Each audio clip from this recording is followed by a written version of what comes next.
Some Europe so that one point the acne and some come ha one point the acne so by mình kha play guy hay nông play chất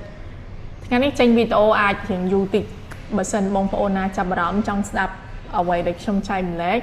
hai ai hồ tai một pen hay mình coi đạp khi bán đó nè trong trong chai bọt bị sao pì đại trong miền bọt bị sao tim muối cứ hai chia chất mà chạm muốn cà bị khai vào muối nó về để trong tới sim riệp hay bọt bị sao tim pí cứ nghịch mình nó về để trong tới đào hạt brand bọt bị sao tim muối cà bị khai muốn về cho chạm khmái nhôm bàn mà lên sọc khmái để bong bồn về khai trong chuẩn bị hẹp bong bồn thắc trong tự nhiên ở bọt để trong tự nhiên ở đây vì hiện du chạm đáy hay về để trong tới muốn covid hay là về cả lòng covid nhưng tự nhiên hay dương ắt ai mình nó ca mà lên theo bàn ấy hay dương có của tim mũi về covid biểu bạn tranh chỗ tí pí thôi đầm nào biển mà định màu sọc máy mình chật cả lâu ấy bong bồn hay chân lại lối có chọn hay dương ắt miền lôi chọn bây thôi tận nào từ màu đây phụ ấy mai ở trong quán mình cầu nẹt miền mày tham mai ở trong quán mình nẹt miền này chẳng chấm tự riêng rồi còn màu vĩnh chấm thử bằng lơ mặt hiệp khuôn anh đầm bay họ lôi xong lôi màu vĩnh chẳng màu mà đồng viên mình miền hiệp nghi sưu lấy bàn tay lại sang chấm khăn màu té tăng bị covid cái một là hột đá chăm tới bông ôn cất tới hai buôn phèm năm hói hay dương nực khổng của da bao dương khăn mà lên sau cầm nợ tê cầm nợ dương du hái có sầm mẹ chất đầm bay mà liền hay p hai và mùi nắng xem từ sim riệp xem từ ban màn đòn hay bàn tay khai vào mùi nắng xem từ miên can nghe được xem từ tới hay p nắng xem từ tại nhỉ hay xem từ ro cả lạnh chua là bị homestay bàn á nơi chất ở tì pet còn thẹo bột hà tại chạy đòn ấy dụng nắng pe được trong hiệp châu kênh bị đạch phơn đậpไปđạch phơn vì miên tầng hai là miên mà sao tầng chạy miên ấy tầng óc bị cái đầu khiêm kê nhận lúa sao khiêm kê man và hai tầm máu pi máu với cái đai pek khiêm cột nhẹ mong bay chiềng đập về mong 4 trong dùng mẹ chất vẽ bài chướng từ rốt hạt pran chân khiêm tranh pi te tới khiêm rốt hạt pran tầng mong tầng 4 plư nắng á ta mà stưng nơi sim riệp nắng bong ôn một stưng nắng từ là hột ta đạp xà để tray ta đợi pe được khiêm tranh màu pi te từ 4 nắng khiêm khơi môn kế cứ nẹt tôm lụi vằn hay khiêm có cho thẳng trong nhà mong 4 mà đó khơi còn bao tô lụa hổ si đi thoa mà đa mình đang thật còn bao tăng pismana chẳng có khiêm cất thẳng còn ngợp tăng mong mắt là bay một bao tô quan nắng của ấy khiêm bao mong buồn máu đình quạt mình đang tăng lụa tăng pismana máu khiêm có rốt rốt tàu hua pet còn thẹo bọc hà nắng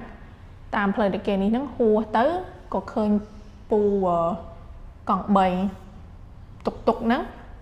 quạt đã trồng rồi hay quạt kế nó không tục quạt nó bay chạm rồi mồi miền đại nà chi chẳng ấy trong khơi rụng năng hách trong miệng nhà bạn thế hay có trong được tháng trong mà miền nằm nó con nó đấy trong mình chăm bạch thử từ phẳng thua ca khăn đôi quạt là hột đỏ mong bay mong buồn plư mặt kênh tam plư chẳng là bay chạm mồi chỉ tục tại bờ mình prăng chẳng thế ở miền phẹ chầm nó là bay trong cặp bè rồi còn trong cua sa và pon con thế trong rốt tiệt rốt tam mọt sừng tới là tam bong mọt sừng nữa khơi đi chỉ trong prey ban đừng ông sấy ông phọt thế cọt kế là lừa bong đừng việc đi nhẹ sông tiên mà này ọt te sầm bài nhá hay còn bia bị chạm phèo trong mà đông te thao sọc mai dướng miên nè khóa chó nè hay nhom khan mà sọc lú nhom phật thật ta sọc nhom miền nè ở chơi miền chỉ một hiện thôn thiêu về tận địa chẳng á rốt tê tiết nhom rốt tê tiết khơi như việc đi lan môi chỉ lụi bản ấy thế hay khơi mình still bay buồn nè coi lơ tóc đừng mọt plơ mọt sừng nắng nó khơi coi phật thằng bạc phật phong trụ phong người nhân ta hay kiểu nhom cất thẳngประมาณเนี่ยพออนน้องก็เงือบตังสมานะหรือกลมตอนบานตังเด็กพ้องมาเตอร์มังกอยพักจังน้องรูปเพียบมวยเซนเตียเด็กชมเคยแต่เคยน้องรูปเพียบบานน้องเหียงแหละกันอ่ะหัวจัดติ๊กอันดิจามติ๊กชมจีติดชมแต่ดอลเลอร์สเปียนชมโบมาวิ่งชมโบมาตามสังได้น้องแบบใบตลอดแต่กระไรชมสนะในวิ่งเสียแต่รถเตอร์ก็เคยรูปเพียบมวยเซนเตียคือเคยไม่เปล่าปีเนี่ยกอดอายุพายเชีย 5-6 ឆ្នាំឯង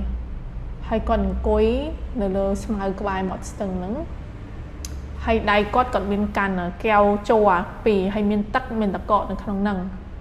ហើយគាត់អង្គុយផឹកដំបូងខ្ញុំចេះតែឆ្ងល់ថាអីគេដល់ពេលខ្ញុំមើលច្បាស់ទៅខ្ញុំដឹងថាគាត់អង្គុយផឹកប៊ីយ៉ា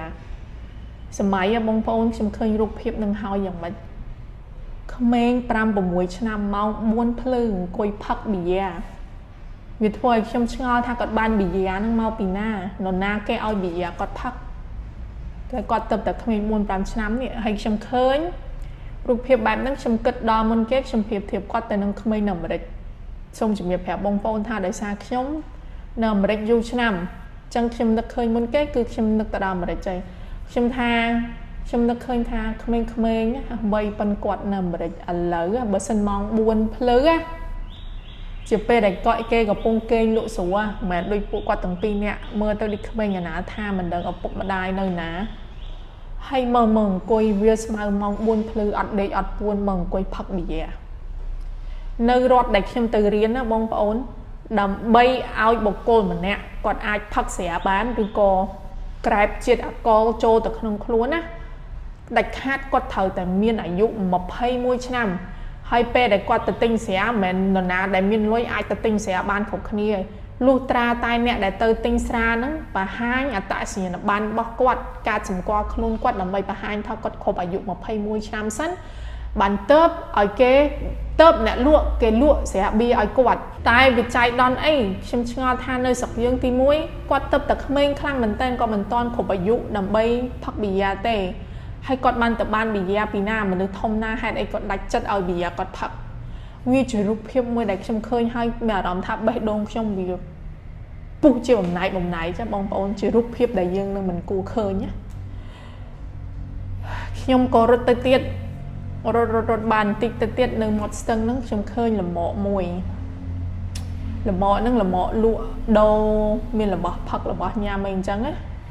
ហើយខ្ញុំឃើញរឹងមួយចងនៅក្នុងលម៉កហ្នឹងមានម្ដាយមួយរូបហើយមានកូនតូចមួយរូប2នាក់កំពុងគេងនៅក្នុងរឹងហ្នឹងខ្ញុំឃើញហើយខ្ញុំនិយាយមកខ្លួនឯងម្ដងទៀតថាខ្ញុំមានអំណរគុណដែលខ្ញុំអត់ដែរទោះបីខ្ញុំក្រប៉ុណ្ណាក៏ខ្ញុំអត់ធ្លាក់ដល់ស្ថានភាពជីវភាពដូចគាត់ដែរដែលគាត់អានេះជាតូបអតេះគាត់លក់ផងជាផ្ទះរបស់គាត់ផងចងរឹងគេនៅក្នុងហ្នឹងលក់នៅក្នុងហ្នឹងកន្លែងញ៉ាំនៅក្នុងហ្នឹងបានន័យថាកន្លែងរស់ស៊ីកន្លែងគេងស្នាក់នៅរបស់គាត់គឺកន្លែងតែមួយគឺនៅក្នុងលំកម៉ូតូហ្នឹងវាជារូបភាពមួយដែលខ្ញុំអាណិតអសូរដូចគ្នាហើយខ្ញុំក៏រត់មកដល់ចិត្តដល់ផ្ទះវិញទៅដល់ឃើញតូបលក់អីបានហ្នឹងខ្ញុំក៏ទិញទឹកសុទ្ធគាត់មកដល់ទៅខ្ញុំក៏សួរគាត់ថាអូពូបើកតូបហ្នឹងតាំងពីម៉ោងប៉ុន្មានព្រោះខ្ញុំងើបមករត់ម៉ោង 4ខ្ញុំឃើញពូនៅហ្នឹងបើកតូបលក់ធម្មតាហើយហ្នឹងហើយគាត់ក៏ប្រាប់ខ្ញុំថាតូបហ្នឹងអត់បិទទេបើករស់ស៊ីមួយយប់ទោះភ្លឺ24ម៉ោងខ្ញុំថាវ៉ាវវាធ្វើឲ្យខ្ញុំរឹតតែមានអំណរគុណទៀតថាខ្ញុំមិនចាំបាច់ត្រូវផឹងផែងដល់ថ្នាក់ហ្នឹងអូខេមករឿងម្សិលមិញខ្ញុំទៅដើរហាត់ប្រាណនៅមាត់ទន្លេកំពង់ចាមហើយថ្ងៃខ្លះពេលខ្ញុំហាត់ប្រាណខ្ញុំរត់ប៉ុន្តែម្សិលមិញខ្ញុំអត់ចង់រត់ខ្ញុំដើរព្រោះខ្ញុំមានមូលហេតុខ្ញុំមួយចំនួនហើយមូលហេតុចម្បងនោះគឺខ្ញុំចង់ដើរទៅដើម្បីខ្ញុំទទួលបានគំនិតខ្លះព្រោះតាមការសិក្សាស្រាវជ្រាវអ្នកវិទ្យាសាស្ត្រប្រាប់យើងថានៅពេលដែលយើងចង់បានគំនិតថ្មីយើងគិតអីអត់ចាញ់ឲ្យយើងដើរចឹងទៅហើយនៅពេលដែលខ្ញុំដើរហ្នឹងខ្ញុំអត់ចង់ដាក់កាសឬក៏ធ្វើអីមួយដើម្បីរំខានខ្ញុំទេប៉ុន្តែខ្ញុំចង់គេហៅអនុវត្តវិធីសាស្ត្រមួយគឺការដើរបែបសមាធិដែលភាសាអង់គ្លេសគេហៅថា walking meditation ឬក៏ mindful walk មានន័យថាម៉េចគឺនៅពេលដែលយើងដើរហ្នឹងយើងត្រូវសង្កេតមើលនៅជុំវិញខ្លួនយើងហ្នឹងដោយប្រើញៀនទាំង5របស់យើងហ្នឹងបានន័យថាយើងឃើញអីខ្លះនៅជុំវិញខ្លួនរបស់យើងស្ដាប់ឮសំឡេងមានសំឡេងអីខ្លះ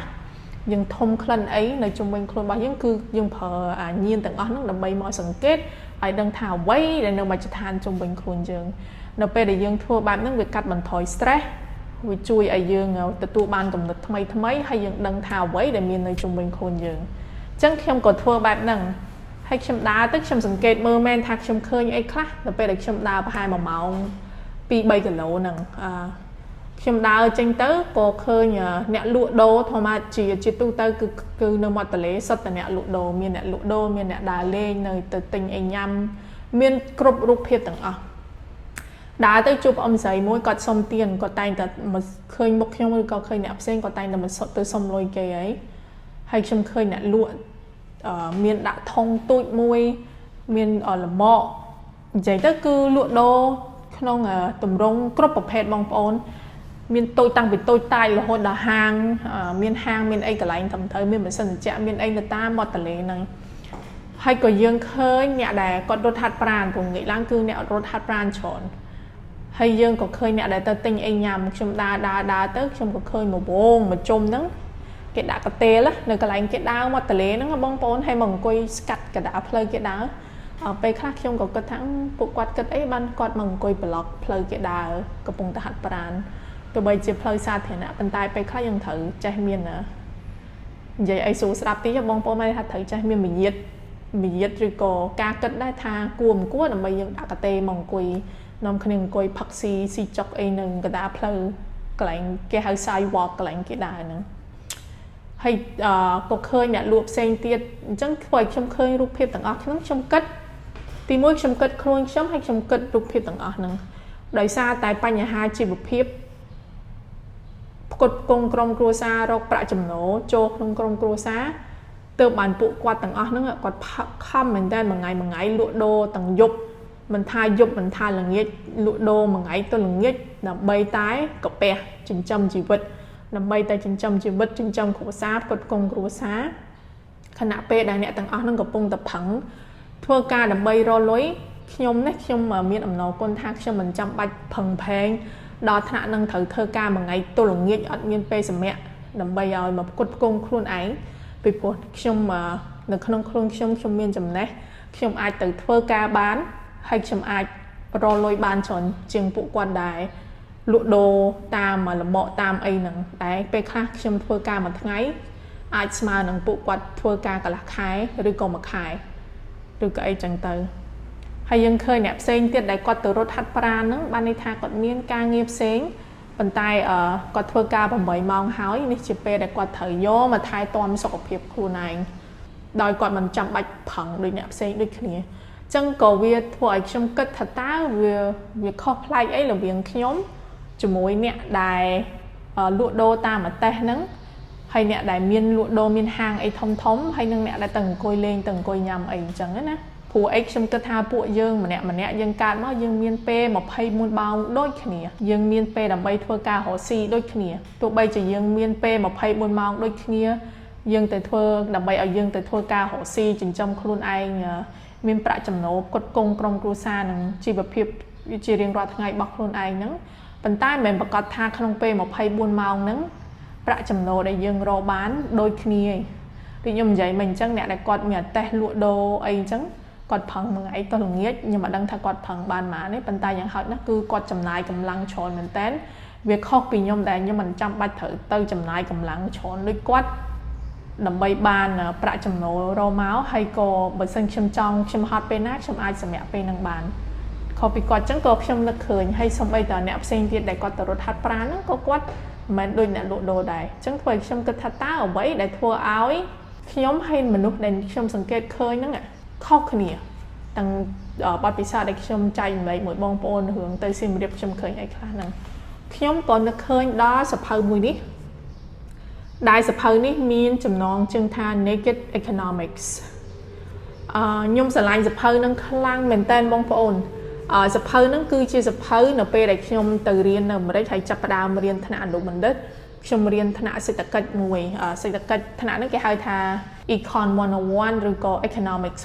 101ជាថ្នាក់សេដ្ឋកិច្ចដែលបង្រៀនយើងជាទូទៅចាប់ផ្ដើមដើម្បីពីមុនបើគេរៀនជំនាញសេដ្ឋកិច្ចគេនឹងសិក្សាស៊ីជម្រៅប្រធានបទជ្រៅទៀតប៉ុន្តែថ្នាក់ដំបូងអញ្ចឹងគេរៀនជាទូទៅឲ្យយើងដឹងថានៅពេលដែលយើងរៀនពីសេដ្ឋកិច្ចយើងនិយាយពីសេដ្ឋកិច្ចយើងពិភាក្សាអំពីសេដ្ឋកិច្ចវាមានចំណុចអីខ្លះដែលនៅជុំវិញសេដ្ឋកិច្ចហ្នឹងហើយក្នុងថ្នាក់ហ្នឹងគ្រូក៏ក្រៅពីសភៅ textbook ដែលយើងត្រូវអានហើយត្រូវរៀន គ្រូបានឲ្យយើងទាំងអស់គ្នាទៅរកសភៅនឹងទិញយកមកអានបន្ថែមទៀតហើយសភៅនេះគេយកមកស្រាយបញ្យោប្រធានបទណាដែលរៀងពិបាកយល់គេលើកឧទាហរណ៍ជាក់ស្ដែងនៅក្នុងសង្គមឬក៏គេសម្រាយក្នុងន័យមួយដែលស្រួលយល់ខ្ញុំអានហើយខ្ញុំស្រឡាញ់សភៅនឹងមែនតើខ្ញុំអានចប់ម្ដងហើយដល់ពេលក្រោយមកនៅពេលដែលខ្ញុំត្រូវចង់នឹកឃើញរឿងប្រធានបទអីចាំអ្វីមួយដែលខ្ញុំអានខ្ញុំត្រឡប់ទៅអានភាសាទៀតហើយខ្ញុំស្រឡាញ់សភៅហ្នឹងបងប្អូនហើយខ្ញុំបានហើយខ្ញុំអត់ដែរចោលសភៅហ្នឹងទេហើយមានអារម្មណ៍ថាអរគុណសភៅហ្នឹងខ្លាំងមែនតើណាដែលនៅមួយខ្ញុំណាខ្ញុំថែសារវាទុកហើយសភៅហ្នឹងល្អអញ្ចឹងខ្ញុំក៏នឹកឃើញក្នុងចម្ពោះមួយដែលនៅក្នុងចម្ពោះហ្នឹងគេលើកឧទាហរណ៍អំពី Bill Gates អ្នកទាំងអស់គ្នាស្គាល់ Bill Gates ទេថា Bill Gates គឺជានរណា Bill Gates គឺជាមហាសេដ្ឋីមួយអញ្ចឹងគេសួរថាមូលហេតុអីដែលធ្វើឲ្យ Bill Gates គាត់មានជាងអ្នកផ្សេងមូលហេតុអីដែលធ្វើឲ្យ Bill Gates គាត់ជាអ្នកមានជាងខ្ញុំហើយអ្នកមានជាងអ្នកផ្សេងតើចំណុចអ្វីខុសគ្នាដែលធ្វើឲ្យគាត់ខុសប្លែកពីគេហើយអាចរលុយបានច្រើនខ្លាចទៅជាមហាសេដ្ឋីទាំងដែលយើងគ្រប់គ្នាមានពេលដូចគ្នា24ម៉ោងដើម្បីរកស៊ីប៉ុន្តែសម្រាប់ Bill Gates គាត់ធ្វើការ1ម៉ោងអាចស្មើនឹងប្រាក់ចំណូលអ្នកនៅស្រុកខ្មែរខ្លះមួយឆ្នាំមិនមួយឆ្នាំទេបងប្អូនអាច4-5ឆ្នាំ10ឆ្នាំអីចឹងទៅសួរថាហេតុអីពួកអីមនុស្សដូចគ្នាតែហេតុអីមូលហេតុអីដែលធ្វើឲ្យគាត់រលួយបានច្រើនជាងអ្នកផ្សេងទៀតអញ្ចឹងនៅក្នុងហ្នឹងគេនិយាយថាមូលហេតុដែលធ្វើឲ្យយើងម្នាក់មានតម្លៃខ្ញុំនិយាយពីតម្លៃមិនមែនគុណតម្លៃខុសគ្នារលួយបានខុសគ្នាគឺដោយសារតែភាសាអង់គ្លេសគេហៅថា human capital ឬក៏ភាសាខ្មែរយើងគេហៅថាមូលធនមនុស្សបានន័យថាទុនដែលយើងមាននៅក្នុងខ្លួននេះថាយើងមានទុនប្រមាណហើយនៅពេលដែលគេនិយាយអំពី human capital ឬក៏មូលធនមនុស្សហ្នឹងនៅក្នុងសភៅហ្នឹង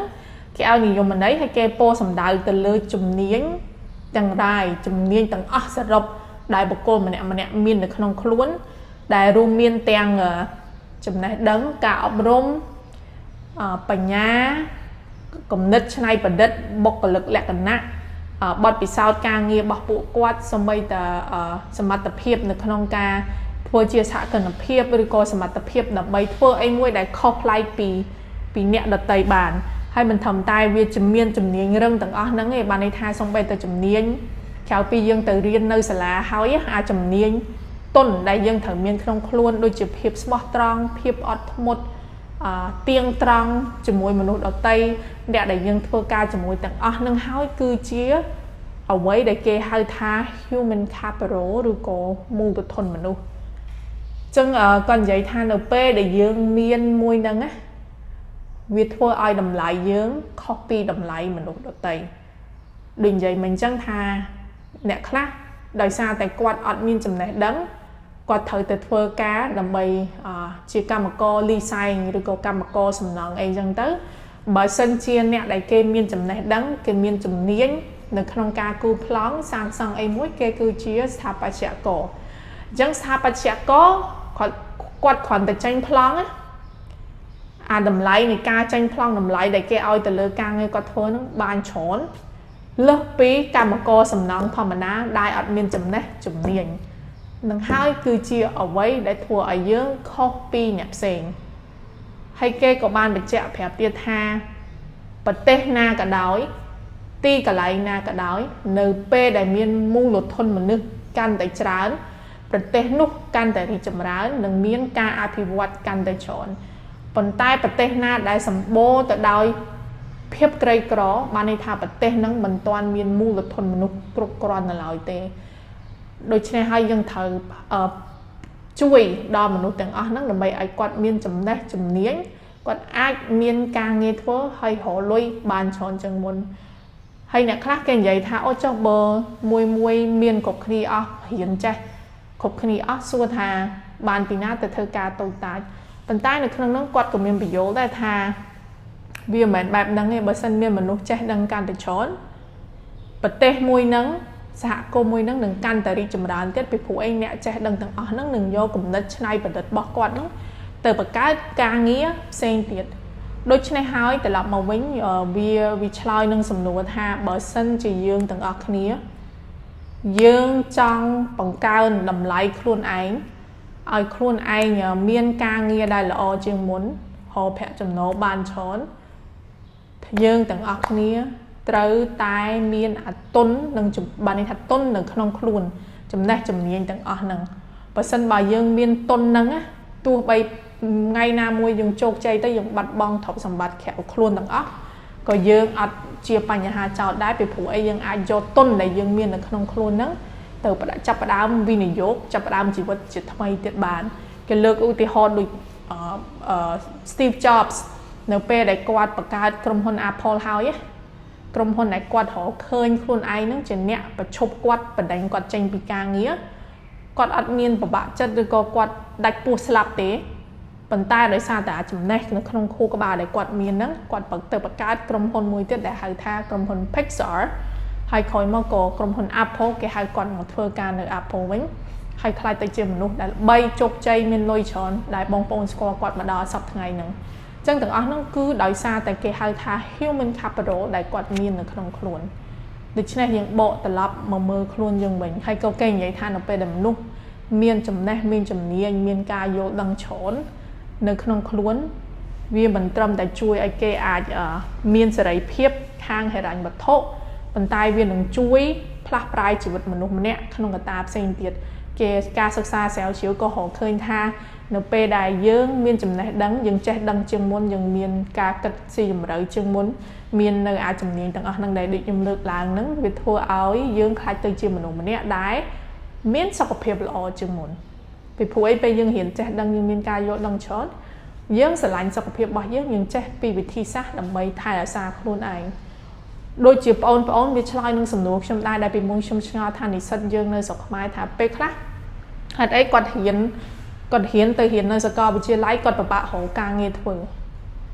mùi này thống cứ mọc bị quạt luôn ấy quạt ở bàn bạc cao chủng niên nam muối đại cầm rõ rồi coi chủng niên đại kê thử cá làm mấy cái chua quạt từ thua cá ở kia chẳng hói tập khiêm đất hơi về để khiêm hiện chạp tỷ đọc bí khiêm mà đại xa tại khiêm chết bị xa ông lễ khiêm chạp liêm khiêm ai từ thua trực cru ông lễ từ biển ông lễ bán tụ bay trần nó nó bật hiệp thêm mà lấy lôi vì ắt sơi chán bàn tay trần nó phẹ khai để nhưng từ tua bán cứ xong đúng nhưng ai trai vì khuôn anh bán của anh trong luôn nơi tét trong mặt thở bong thay chua tét được ấy chân thế hay khỏi một tiết trong chuột thì sắt khá đại qua đại dụ tờ bà không được khơi ta pe để không mà dụ tờ bà qua tất cả không mình chăm bạch thử từ thua ca mà ngày tôi lùng nghịch nằm bay bàn phẹ khai phần năng này trong thua ca mà ngày ta buôn phẹ máu được còn bơi bảy máu tai phẹ khai nhóm lược bị phẹ khai quạt phẳng mà ngày ọt chụp ọt đầy ọt buôn thân cao hàng ngày nó pi từ bảy đòn chẳng hay thua ấy không miên ẩm nó con ha pe để không che chấm nái pe bị liệt trơ vị này dọc lược luôn anh nằm bay trong miền human capital miền là chấm này chấm niên tôn được không luôn nắng đam tôn này trong miền được không luôn nắng nhom định mà đau hàng ngày chắc nhom ọt pay pruy thật nhom thở ọt bài slap được ọt đấy bị phụ ấy nhom tơi ná có nhom ai miền sầm tập hiệp nằm bay thua ca nghề bàn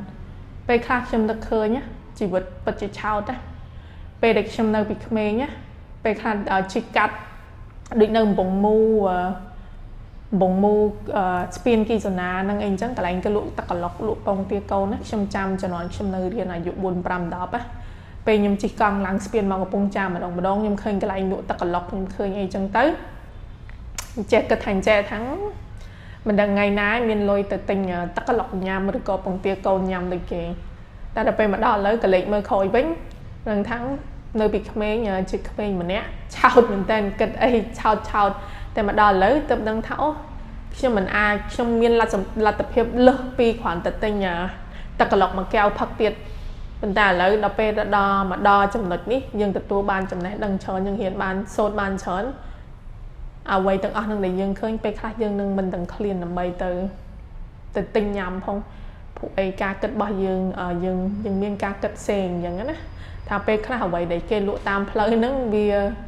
การทัวร์บอกเกมีนะไม่อดยามเตอร์ไปช่วยสกปรกยังได้หรือก่อนจังไงแต่ละมันเป็นอันนั้นความแต่จีอุติฮอเนไปได้บอกโกมันเนี่ยกดมีนมูลทุนหนึ่งขนมครูนกวาดมีนะ human capital หนึ่งขนมครูนนั้น ហើយមានចំណេះដឹងមានការគិតឲ្យបានស៊ីជម្រៅជាងមុនមានការច្នៃប្រឌិតឲ្យបានច្រើនជាងមុនចេះមានភាពស្មោះត្រង់នៅក្នុងខ្លួនចេះស្រឡាញ់មនុស្សជុំវិញខ្លួនចេះមានភាពអត់ធ្មត់ទាំងអស់នឹងហើយគឺជាជំនាញដែលនរណាក៏គេចង់បានយើងដែរដូច្នេះហើយយើងត្រូវសួរខ្លួនឯងវិញថាយើងមានជំនាញអីដែលអ្នកផ្សេងគេមិនមានឬក៏បើសិនអ្នកផ្សេងមានប៉ុន្តែយើងបកកាយជាងគេដែរគេសុខចិត្តលះបង់ទៅជួយយើងឲ្យធ្វើការឲ្យគេនេះហើយជាអ្វីដែលខ្ញុំចង់ចែករំលែកជាមួយបងប្អូនអរគ្នាដូចខ្ញុំនិយាយចឹងវីដេអូនឹងវារៀងវែងបន្តិចប៉ុន្តែសង្ឃឹមថាបងប្អូនដែលស្ដាប់នឹងអាចជាប្រយោជន៍មួយដល់បងប្អូនទាំងអស់គ្នាទៅរកសភៅនឹងអានទាំងអស់គ្នាបើសិនបងប្អូនចង់រកសភៅនឹងអានហើយសភៅនឹងក៏មាននៅក្នុងបណ្ណាល័យរបស់ខ្ញុំដែរអានេះជាសភៅផ្ទាល់ខ្លួនរបស់ខ្ញុំដាក់ឲ្យអាននៅក្នុងបណ្ណាល័យមានការសរសេរមាន footnote អីច្រើនគូសក្បេងក្តាម highlight ពេញនឹងអីចឹងទៅគេអរគុណបងប្អូនដែលមកចំណាយពេលជាមួយខ្ញុំចិត្តកន្លះម៉ោងដើម្បីមកស្ដាប់ខ្ញុំមិនដឹងថាពីណាមើលវីដេអូនេះដល់ចប់ទេប៉ុន្តែបងប្អូនគិតថាវាជាវីដេអូមួយដែលល្អ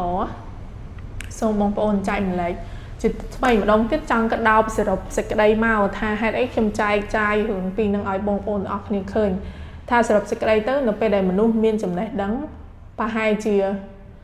គាត់មិនចាំបាច់ត្រូវផឹងផែងធ្វើការដែរប្រើកម្លាំងខ្លាំងហើយបានលុយតិចប្រហែលជាពូតុកគាត់មិនត្រូវគេងនៅតាមផ្លូវម៉ោង3ម៉ោង4ផ្លូវដើម្បីចាំដប់មួយហើយប្រហែលជាបងស្រីដែលគេងនៅក្នុងអាទិះលក់អីហ្នឹងមិនមែនកន្លែងហ្នឹងជាកន្លែងលក់ដូរផងហើយជាផ្ទះរបស់គាត់ផងហើយបើសិនជាមនុស្សគ្រប់គ្នាមានចំណេះដឹងមានការគិតឲ្យបានល្អត្រឹមត្រូវប្រហែលជាមិនឲ្យក្មេងៗពីរនាក់នឹងដែលខ្ញុំឃើញអង្គុយផឹកប៊ីយេហើយបើសិនជាពួកគាត់មានការយល់ដឹងមែន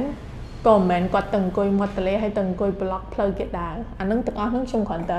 លើកជាឧទាហរណ៍ឲ្យបងប្អូនឃើញថាពីហេតុនិងផលអ្វីដែលកើតឡើងបណ្ដាលឲ្យរឿងអីមួយកើតឡើងចឹងនៅតែនិយាយម្ដងហើយម្ដងទៀតថាជាពិសេសដូចបងប្អូនសិស្សនិស្សិតឬក៏មនុស្សគ្រប់គ្នាណាដែលចង់បង្កើនប្រាក់ចំណូលខ្លួនឯងឲ្យបានច្រើនជាងមុនយើងត្រូវគិតថាតើតម្លៃអីដែលយើងមានដែលអ្នកផ្សេងអត់មានហើយពិបាកនឹងរកដែលគេសុខចិត្តត្រូវចំណាយលុយមកជួយយើងទៅធ្វើការឲ្យគេដូច្នេះហើយយើងត្រូវគិតពីទាំងអស់ហ្នឹងអរគុណច្រើនបងប្អូនអរគ្នាបើសិនបងប្អូនចេះភាសាអង់គ្លេសហើយអានសៀវភៅនេះល្អខ្លាំងនឹងជួយបងប្អូនបន្ថែមឲ្យយល់ពីរឿងផ្សេងទៀតបានច្រើនអរគុណបងប្អូនខ្ញុំនឹងជួបបងប្អូននៅក្នុងវីដេអូក្រោយសង្ឃឹមថាបងប្អូនដែលមើលជាមួយខ្ញុំតាមដាននៅជាមួយខ្ញុំរហូតដល់ចប់នេះជួបគ្នានៅក្នុងវីដេអូក្រោយហើយសូមសុខសប្បាយទាំងអស់គ្នាសូមជម្រាបលា